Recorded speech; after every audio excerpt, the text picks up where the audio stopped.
Donc, quel est le but du jeu ici? Ça s'appelle Planet B, Climate Change and the New Sublime en anglais.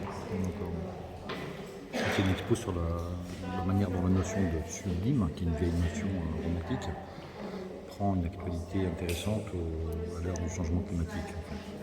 Dans la mesure où le sentiment de plaisir teinté de danger, qui est la définition d'Edmund Burke en 1757, prend aujourd'hui un sens absolument différent.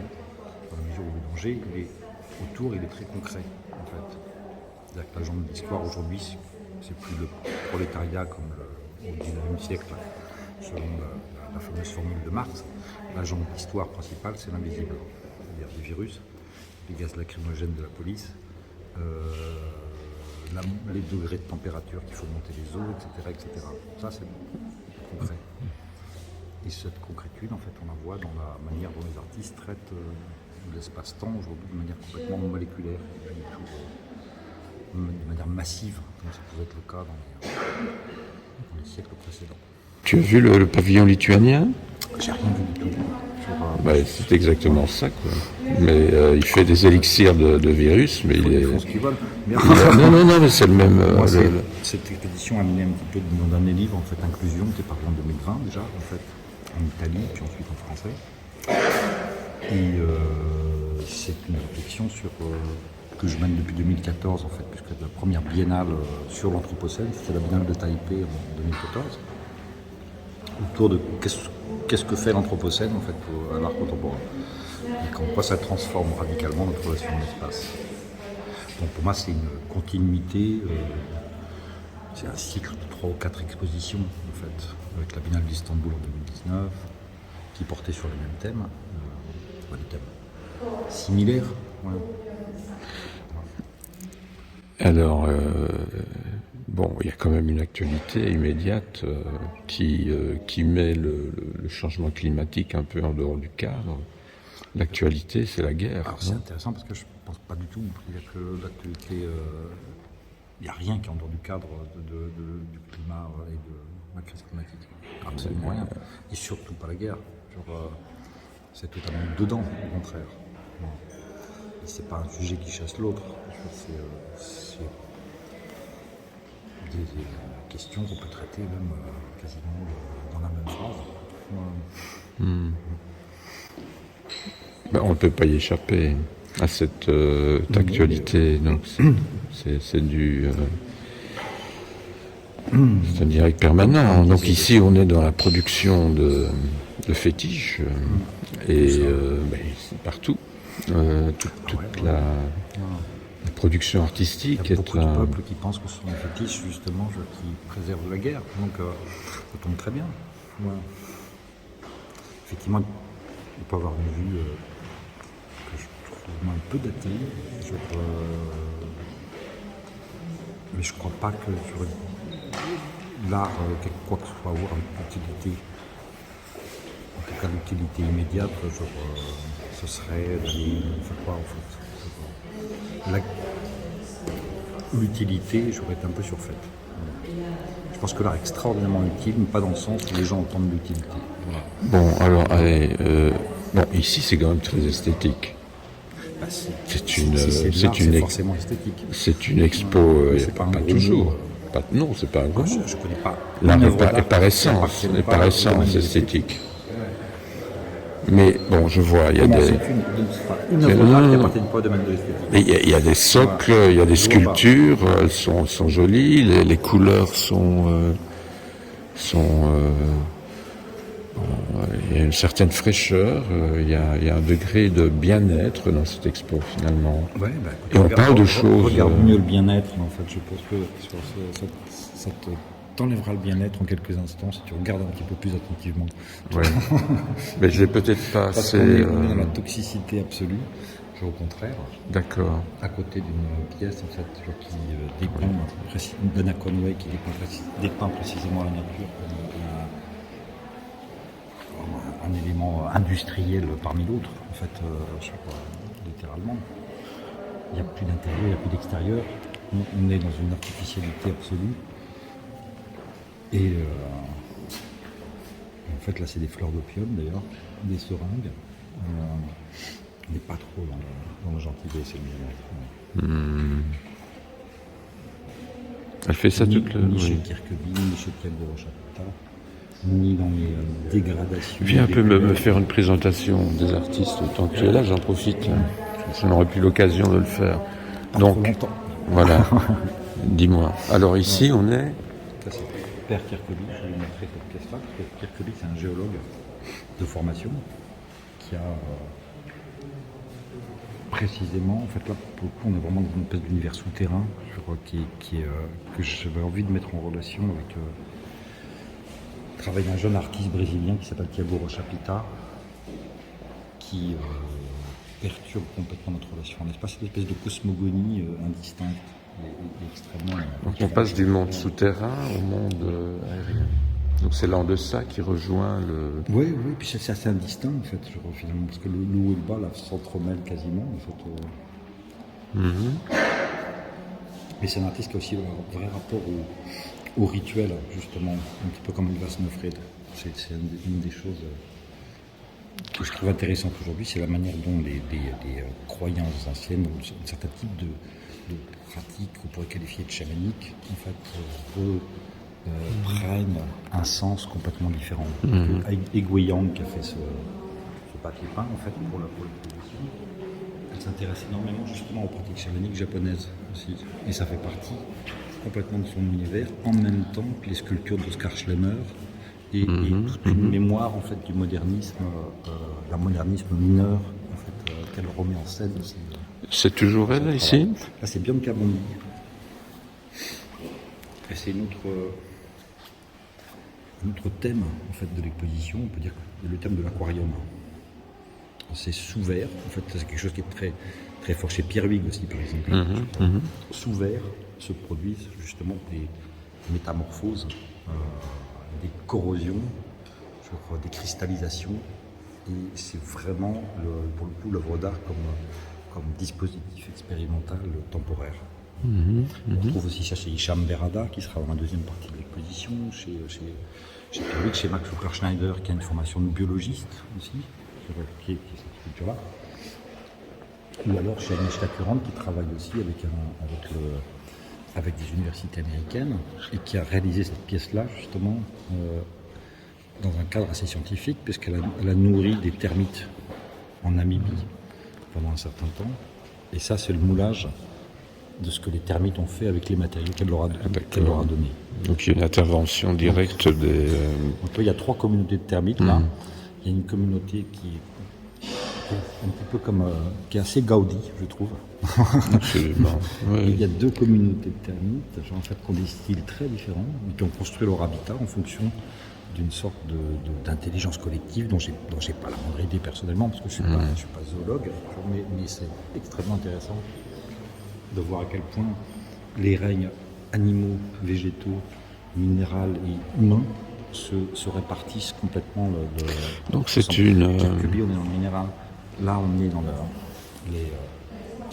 le minéral aussi, d'une certaine manière. Il y en a dans la boisson, c'est le Snowfried.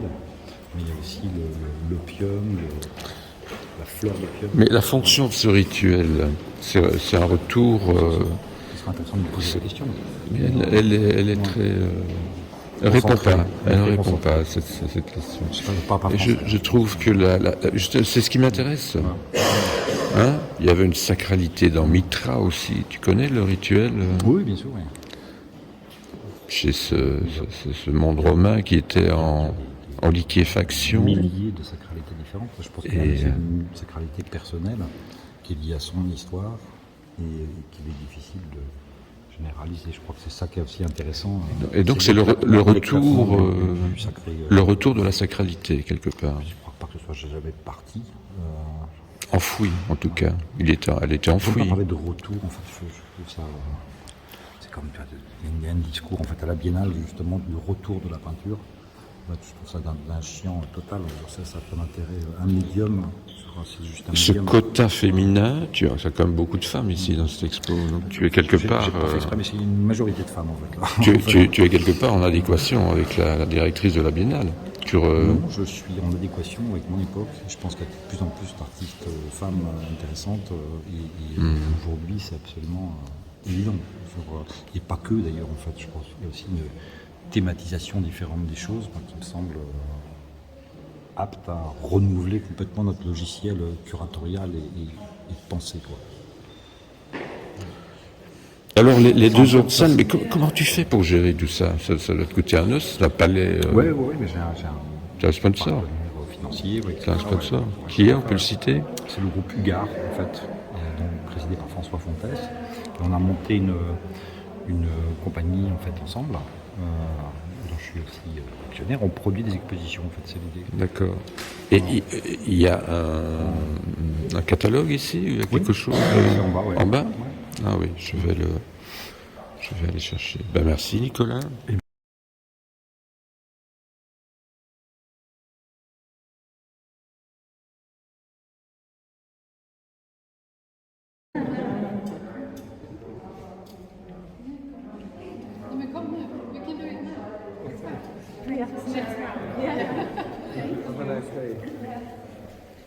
Hello. Yes, what is it? Can you explain me? It's your- alcohol that I do myself. What? Please sit down. It's alcohol you made. Yeah. For what? For it's my art product. For you, for me, for anyone. It's a ritual. Yeah. But for what this Yeah. ritual? Either you experience it, or you can. I don't explain. What's your nationality? Swedish. Swedish. It's for the peace. I hope so.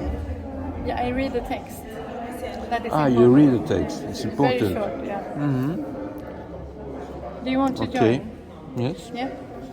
Please come forward. Yeah. Is it okay for you to sit like this or? So, this is Marina Tsvetaeva. She committed suicide 1940 or around. She was a Russian poet and she wrote these essays about the arts and the poetry's independence in the world. And she was haunted by the state, and she was going to be killed like within hours, but she committed suicide herself instead.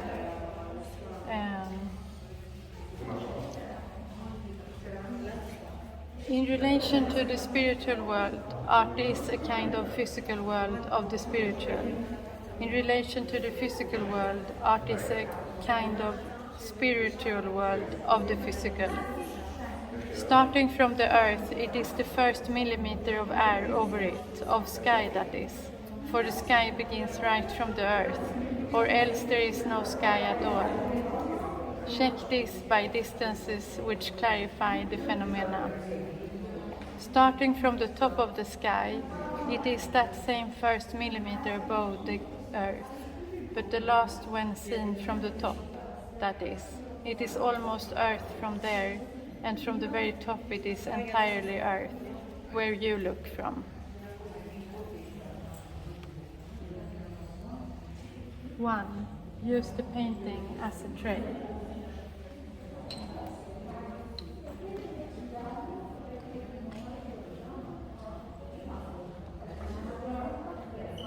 2.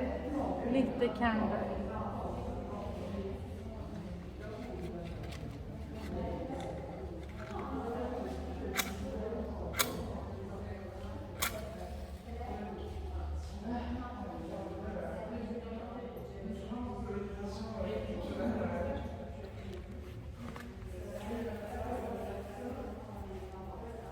3. Snöfrids elixir with crushed rubies for lust.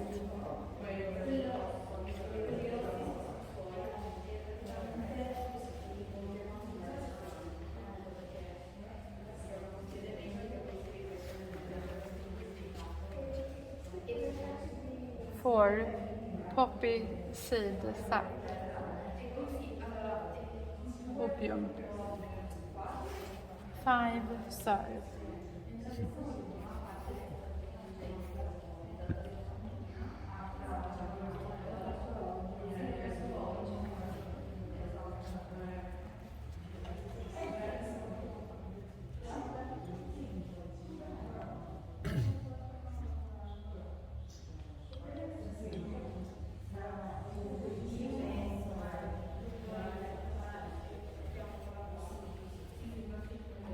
Maybe it's enough, or do you want one?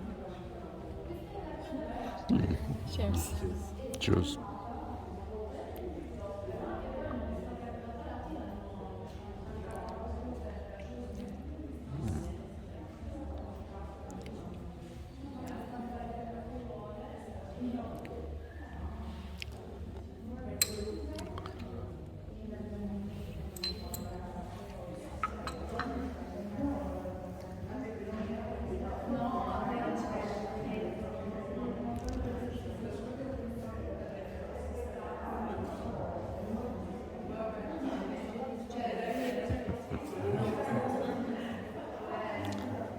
All the journey you drink.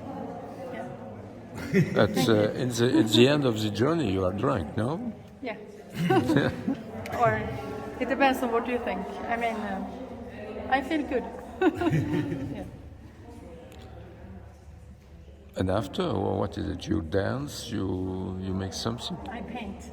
Ah, you paint. I paint and sled. Okay. But it's a healthy drinker. Yeah, exactly. It's one painting by day. One No, I'm paint. just here today.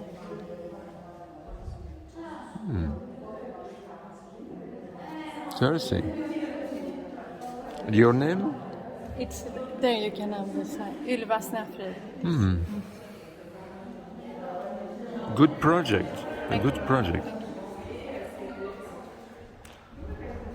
White spirit. It's white spirit. Yeah.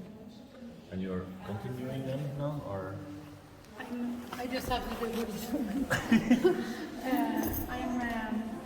I'm trying to finish this today.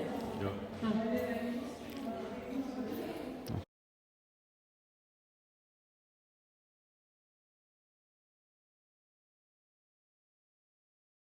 De parler de ce que devient Nicolas Bourriaud aujourd'hui. Les cloches sonnent, c'est le bon moment. Donc tu as fondé cette coopérative, tu dis. Tout à fait, ouais. Qui produit des expositions. Moi je fais la première en tant que curateur, mais ensuite il y aura beaucoup d'autres curateurs qui font des projets. Donc, le 24 mai, on a une exposition curatée par Noam Segal, qui sera une exposition monographique de Bracha Ettinger. On a une autre exposition à Londres en juin, et ensuite en septembre. D'accord. D'autres Tu es sur la route. Ouais. C'est un modèle tout à fait nouveau, parce qu'en fait on n'est pas une galerie, on ne présente pas d'artistes, on n'est pas un centre d'art, puisqu'on a un modèle économique un peu particulier, qui n'existe pas encore. À la fois on vend des œuvres parfois, ou on vend des expositions clés en main, ou évolutives, ou alors on fait aussi du conseil et on essaye de conseiller soit des fondations, soit des entreprises, soit des musées, en fait, pour des projets curatoriaux. C'est ça. Et tous ces artistes sont des galeries quand même. Pas tous. Pas tous? Pas tous. Parfois, ceux qu'on dit galeries aussi, si on produit l'œuvre, en fait, à ce moment-là, on n'a pas forcément besoin d'être en contact avec les galeries. Mais on est aussi en collaboration avec une dizaine de galeries pour cette exposition. C'est-à-dire qu'on est un élément complémentaire du système existant. On travaille avec les institutions, avec des collectionneurs, avec des galeries et avec les artistes. On va donner l'adresse. Ici, c'est C'est Palazzo Bolani. Bolani. Ouais. Et c'est juste derrière l'hôtel Métropole, c'est facile à trouver. Voilà. Ok. Eh bien.